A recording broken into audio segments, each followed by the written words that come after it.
Frères et sœurs, bonjour et bienvenue à cette célébration eucharistique.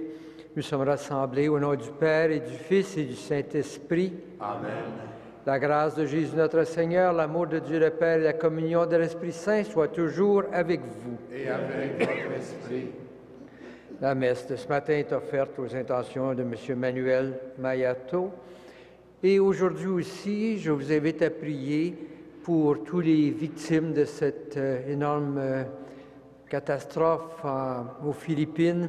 Nous allons prendre les prières pour les temps de détresse, les temps de souffrance dans le monde, et nous nous unissons à tout ce peuple en détresse. Au début de cette célébration, nous prenons un moment pour reconnaître notre condition de pécheur. Nous demandons pardon pour nos fautes. Seigneur Jésus, notre lumière et notre salut, prends pitié de nous. Prends pitié de nous. Ô Christ venu nous libérer de ce qui nous accable, prends pitié de nous. Prends pitié de nous. Seigneur, source de toute espérance, prends pitié de nous. Prends pitié de nous. Que Dieu Tout-Puissant nous fasse miséricorde, qu'il nous pardonne nos péchés et nous conduise à la vie éternelle. Amen. Prions le Seigneur. Dieu Tout-Puissant, Dieu qui est l'amour, prends pitié de tes enfants. Allège leur épreuve, renforce leur foi, afin qu'ils ne puissent pas douter que tu les aimes comme un Père. Par Jésus-Christ notre Seigneur, qui vit et règne avec toi dans l'unité du Saint-Esprit pour les siècles des siècles. Amen.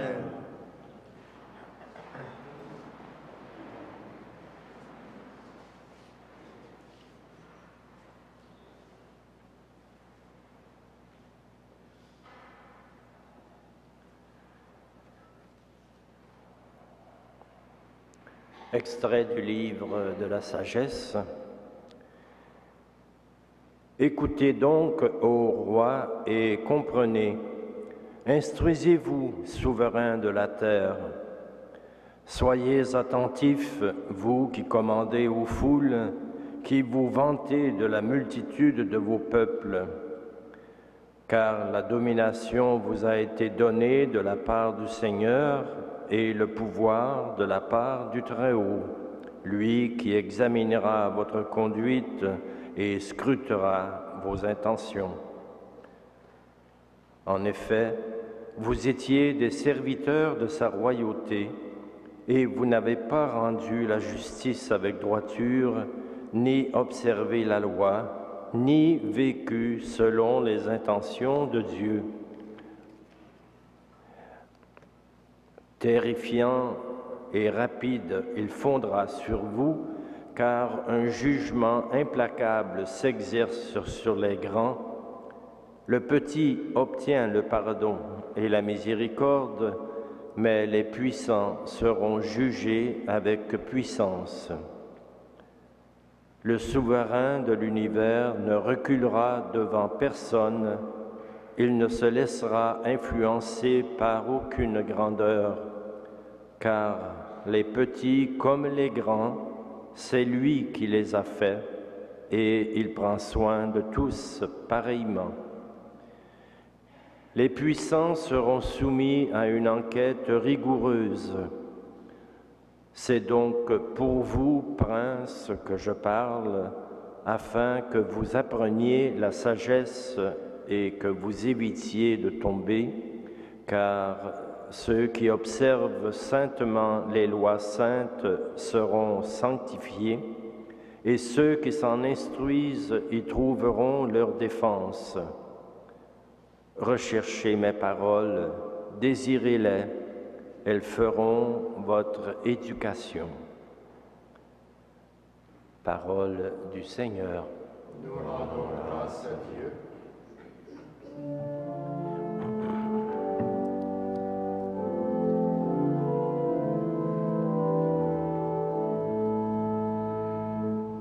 Lève-toi, Dieu, viens juger la terre.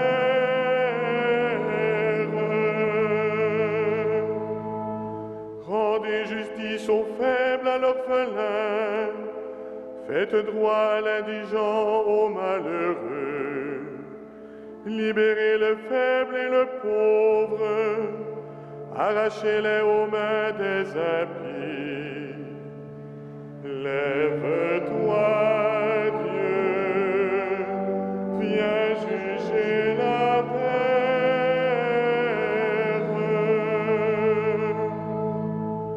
Je l'ai dit, vous êtes des dieux, des fils du Très-Haut, vous tous. Pourtant, vous mourrez comme des hommes, comme les princes tous, vous tomberez.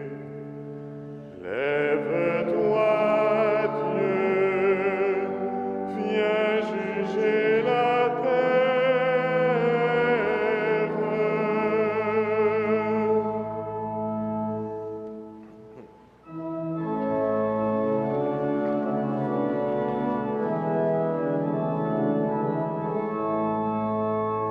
Alléluia, Alléluia, Alléluia.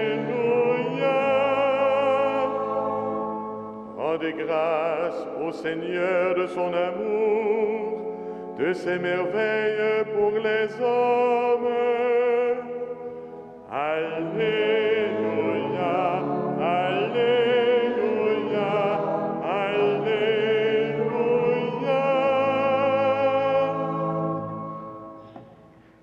Le Seigneur soit avec vous. Et avec votre esprit, Évangile de Jésus-Christ selon saint Luc. gloire à toi, Seigneur. Jésus, marchant vers Jérusalem, traversait la Samarie et la Galilée. Comme il entrait dans un village, 10 lépreux vinrent à sa rencontre. Ils s'arrêtèrent à distance et lui crièrent « Jésus, Maître, prends pitié de nous. » En les voyant, Jésus leur dit « Allez vous montrer aux prêtres. » En cours de route, ils furent purifiés. L'un d'eux, voyant qu'il était guéri, revint sur ses pas en glorifiant Dieu à pleine voix. Il se jeta la face contre terre aux pieds de Jésus en lui rendant grâce. Or, c'était un Samaritain. Alors Jésus demanda, « Est-ce que tous les 10 n'ont pas été purifiés? Et les 9 autres, où sont-ils? On ne les a pas vus revenir pour rendre gloire à Dieu. Il n'y a que cet étranger. » Jésus lui dit, « Relève-toi et va, ta foi t'a sauvé. » Acclamons la parole de Dieu. Louange à toi, Seigneur Jésus.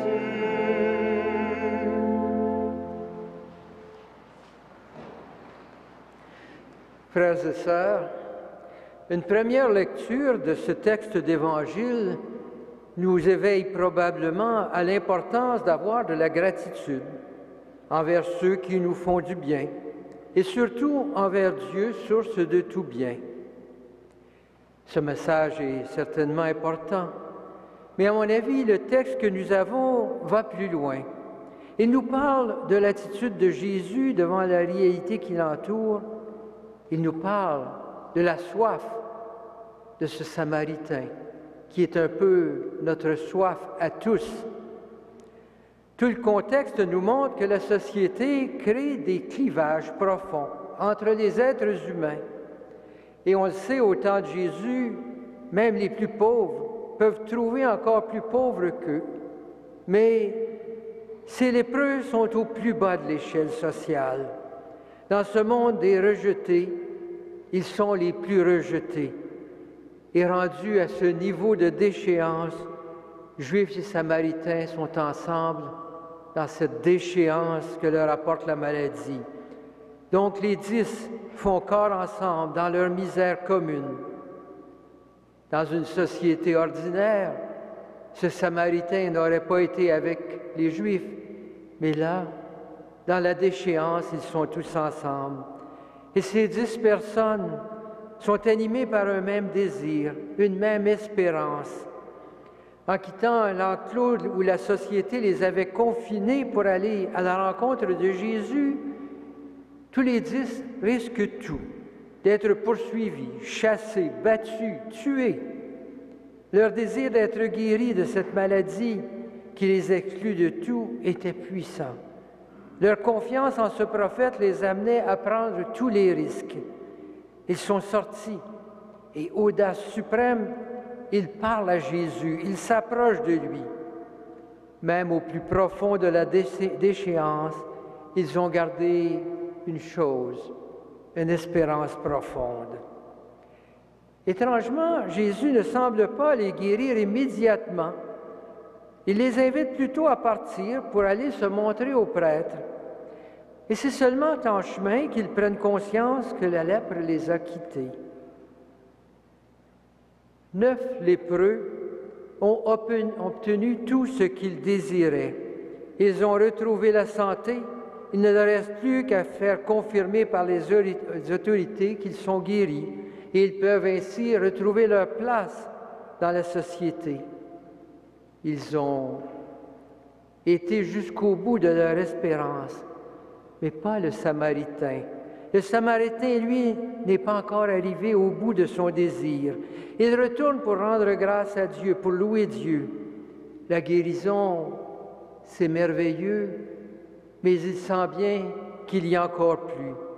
Il doit revenir vers celui qui l'a guéri, pour le rencontrer, pour découvrir qui est cet homme qui l'a guéri. En revenant vers Jésus, il reçoit ce don encore plus précieux. Les dernières paroles de Jésus, « Relève-toi et va, ta foi t'a sauvé. » Non seulement il est guéri, mais il peut maintenant se relever, marcher la tête haute et aller sur son chemin, le chemin de ceux qui ont reçu le salut de Dieu. Cette deuxième parole qui s'adresse aux Samaritains va au fond de l'espérance humaine. « Lève-toi et marche, ta foi t'a sauvé. » Le Samaritain n'est pas seulement guéri, il est invité à se lever, à marcher, à se mettre à la suite de celui qui apporte au monde le salut. Ce Samaritain a su reconnaître que Dieu agit et il doit maintenant se lever, se mettre en marche. En nous présentant cet évangile, on nous invite aussi à faire comme le Samaritain, à aller jusqu'au bout de notre rencontre avec le Seigneur, à reconnaître l'action de Dieu dans nos vies, cette action de Dieu qui nous met en marche, qui nous dit « Relève-toi, marche, viens à ma suite, ta foi t'a sauvé ». Aller jusqu'au bout de notre rencontre avec le Seigneur. Le premier geste de Jésus libérait de la maladie qui excluait de la société. Le deuxième engage à marcher à la suite de Jésus sur la voie du salut. Et c'est cette invitation que nous recevons à chaque fois que nous rencontrons ce Seigneur qui nous dit « Lève-toi et marche, ta foi t'a sauvé ».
Prions ensemble au moment d'offrir le sacrifice de toute l'Église. Accepte, Seigneur, ce sacrifice que nous te présentons avec foi au milieu de nos épreuves. Détruis en nos cœurs les germes de révolte et transforme-nous en offrande paisible par Jésus le Christ, notre Seigneur. Amen.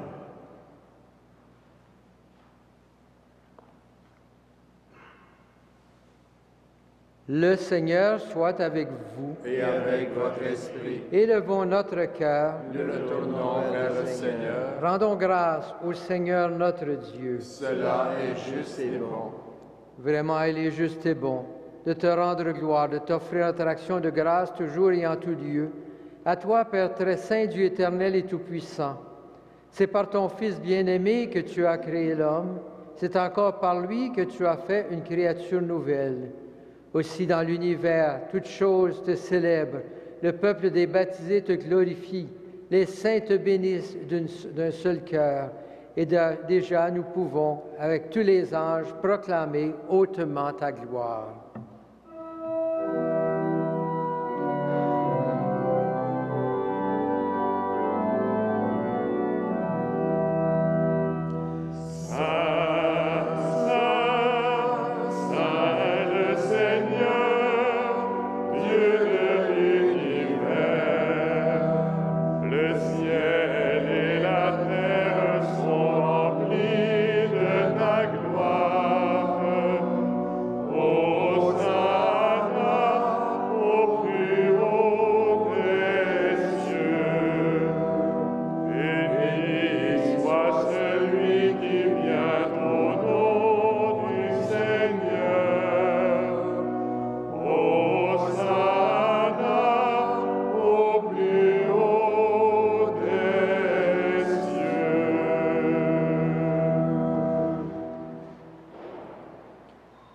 Toi qui es vraiment saint, toi qui es la source de toute sainteté, Seigneur, nous te prions. Sanctifie ces offrandes en répandant sur elles ton esprit, qu'elles deviennent pour nous le corps et le sang de Jésus, le Christ notre Seigneur. Au moment d'être livré et d'entrer librement dans sa passion, il prit le pain, il rendit grâce, il le rompit et le donna à ses disciples en disant, « Prenez et mangez-en tous, ceci est mon corps livré pour vous. »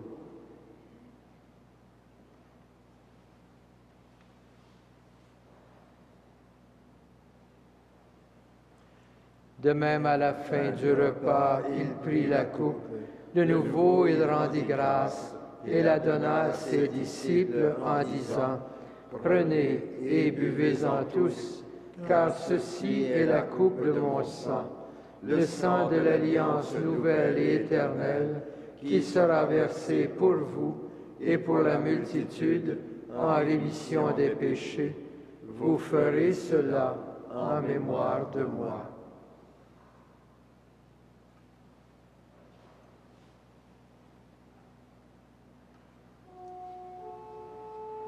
Il est grand le mystère de la foi. Nous proclamons ta mort, Seigneur Jésus. Nous célébrons ta résurrection. Nous attendons ta venue dans la gloire.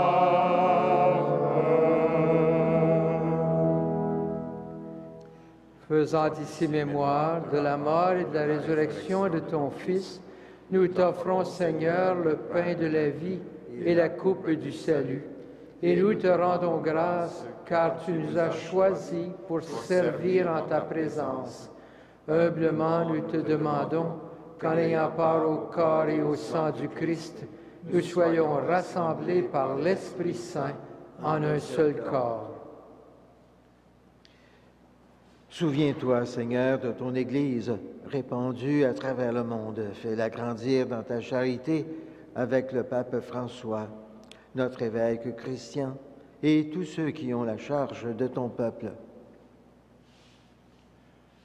Souviens-toi aussi de nos sœurs et de nos frères qui se sont endormis dans l'espérance de la résurrection et de tous les hommes et femmes qui ont quitté cette vie. Reçois-les dans ta lumière auprès de toi.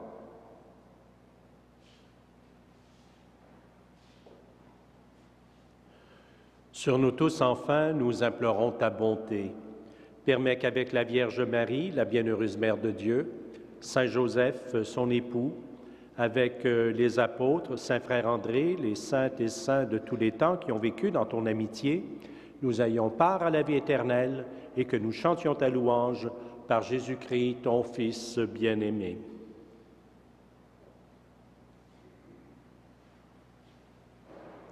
Par lui, avec lui et en lui, à toi, Dieu le Père Tout-Puissant, dans l'unité du Saint-Esprit, tout honneur et toute gloire pour les siècles des siècles.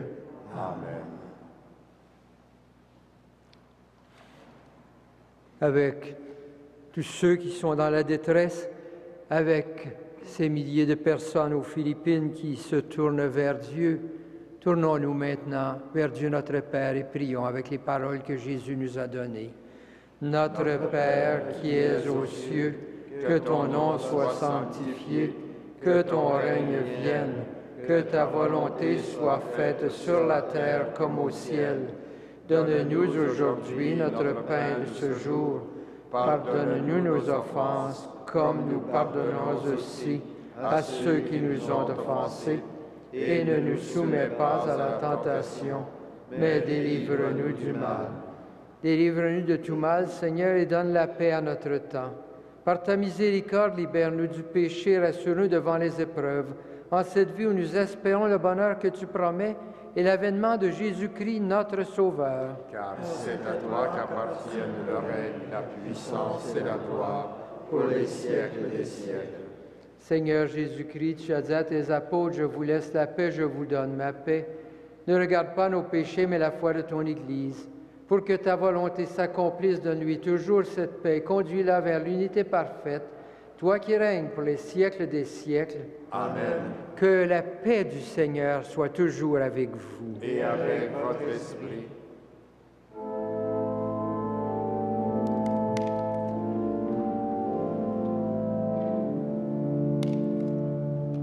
Agneau de Dieu qui enlève le péché du monde, prends pitié de nous, prends pitié de nous.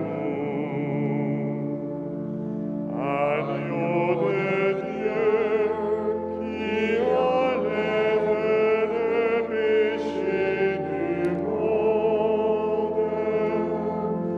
donne-nous la paix, donne-nous la paix.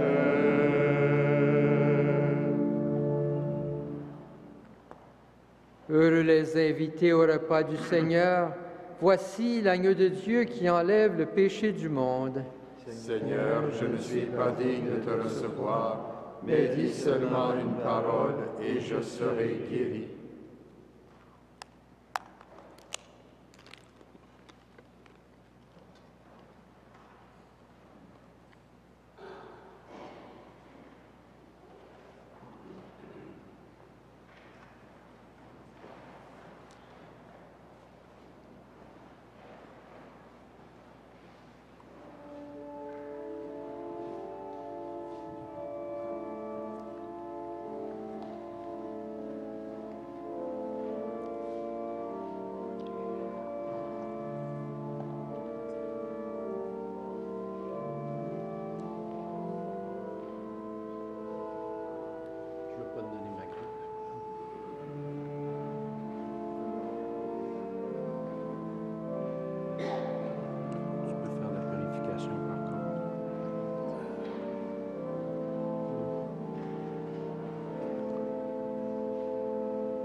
Prions le Seigneur. Tu as rompu pour nous, Seigneur, le pain qui fait vivre de ta vie. Qu'il nous donne de ta force dans les difficultés qui nous attendent et de ta charité pour soutenir nos frères et sœurs dans la souffrance. Par Jésus le Christ, notre Seigneur, qui vit et règne avec toi dans l'unité du Saint-Esprit pour les siècles des siècles. Amen. Le Seigneur soit avec vous. Et avec votre esprit. Que le Seigneur, le Dieu Tout-Puissant, vous bénisse, le Père, le Fils et le Saint-Esprit. Amen. Frères et sœurs, continuons à vivre dans la solidarité avec ceux qui souffrent, avec tous les victimes, surtout celles des Philippines. Que Saint Joseph et Saint Frère André vous y accompagnent. Allez dans la paix et dans la joie du Christ. Nous rendons grâce à Dieu.